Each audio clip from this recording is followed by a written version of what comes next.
Hello friends, if you are a Green Bay Packers fan, you are in the place here on this channel. I will bring you all the news from your team. I only ask you to like the video and subscribe to the channel, thank you.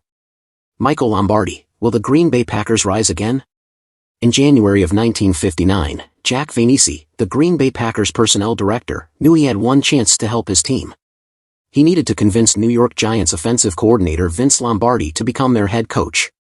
Vainisi believed his team had great potential despite the 32-74-2 record through the 50s. In 2 short years, Lombardi put his magic touch on the players, resulting in playing the Philadelphia Eagles for the 1960 NFL Championship and 10 of Vainisi's draft picks during the 1950s, which at one time appeared as bad picks, all have a bust in Canton, Bart Starr, Paul Hornung, Jimmy Taylor, Forrest Gregg, and others. Vainisi understood he was at the mercy of the coach. No matter how much talent landed in Green Bay, the coach needed to utilize the players correctly, allowing them to shine. Players alone cannot win, they need to be coached and developed, and if done correctly, they can exceed expectations. This is the challenge for the current Packers head coach, Matt LaFleur: make all the young players better, starting with quarterback Jordan Love. Can he become a developer of talent? We shall see.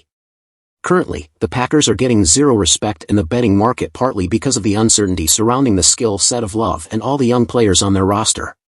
Bettors are behaving like Sopranos mob boss Larry Boy Barise while in prison, with his nephew Albert saying he is in no position to go into the unknown, not knowing. The Packers are in the unknown, and no one knows except those around the team. To win in the NFL or any sport, there needs to be a balance of young and old.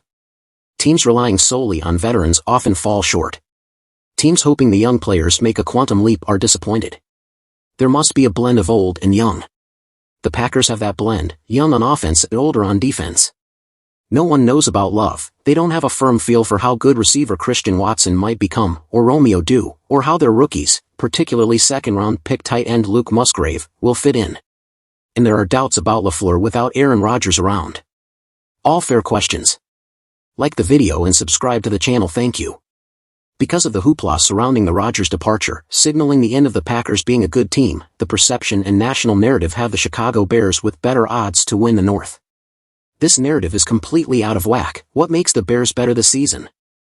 I can hear my VCN co-host Femi Ababeef screaming about quarterback Justin Fields' development, yet in reality, the Bears were a bad team in every phase last season, not just in their ill-fated attempts to have a passing game.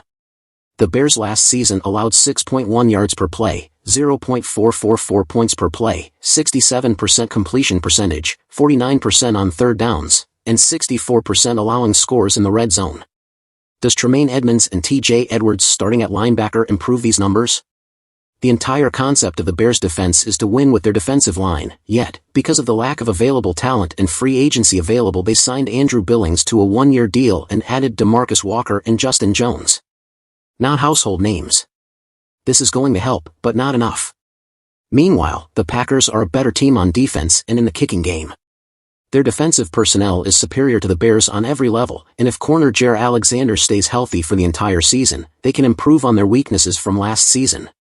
From December 4th until the end of the year, the Packers held their opponents to 17.6 points per game and won 4 out of their last 5 games. They forced 12 turnovers and allowed only 16.4 first downs per game. During the season, the Packers' defense held the explosive Lions' offense to 35 points in 2 games, losing both because against the Lions' horrible defense the Packers' offense could only muster 24 points in 2 games. The Packers were playing their best ball defensively at the end of the year, yet no one noticed.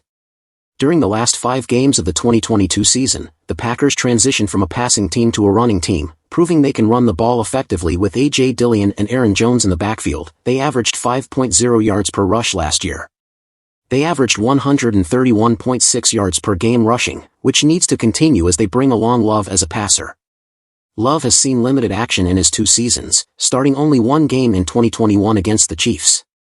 His play was what you might expect, erratic, some good, some bad, some awful. Only those who have seen Love practice as the scout team quarterback or take first-team reps when Rodgers needed a break know his progress.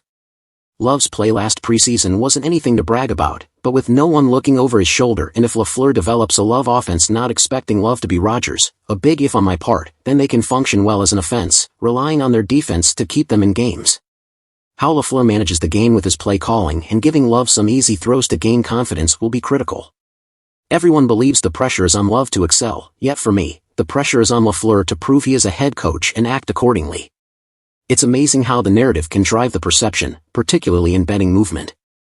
Atlanta is viewed as a potential 9-win team, and yet, quarterback Desmond Ridder didn't shine in his 4 starts last year and has limited experience. Why is Ridder given the benefit of the doubt, and Love isn't? What makes Fields better than Love? Because Fields can run with amazing speed and break tackles? Maybe, but I'm not sold. I am excited to watch Love and have a sense he will improve because everyone who has been around the Packers practices, watching Love, this includes Rodgers, seems confident in his work habits, his dedication, and most of all his talent. For the first time in 16 years, someone other than Mason Crosby will kick for the Packers. Andrew Carlson, brother of Daniel Carlson of the Raiders, from Auburn will be awarded those duties. Carlson has the size, leg and temperament to handle the elements of Green Bay, and his level of play will be critical to the Packers' success. Because of their defense, the Packers should be in many close games, and if Carlson is clutch, that will be huge. Yes, the Packers are young on offense, and I expect them to get off to a slow start.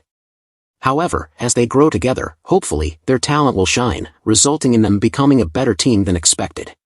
Much like the 1959 Packers, who finally had a winning season, and when they won the Western title in 1960, Vince Lombardi praised Vainisi, who died suddenly at the young age of 33, at the Straubel Airport in front of the cheering fans welcoming them home. A great part of this team was due to one man who is no longer with us, Jack Vainisi. May God rest his soul.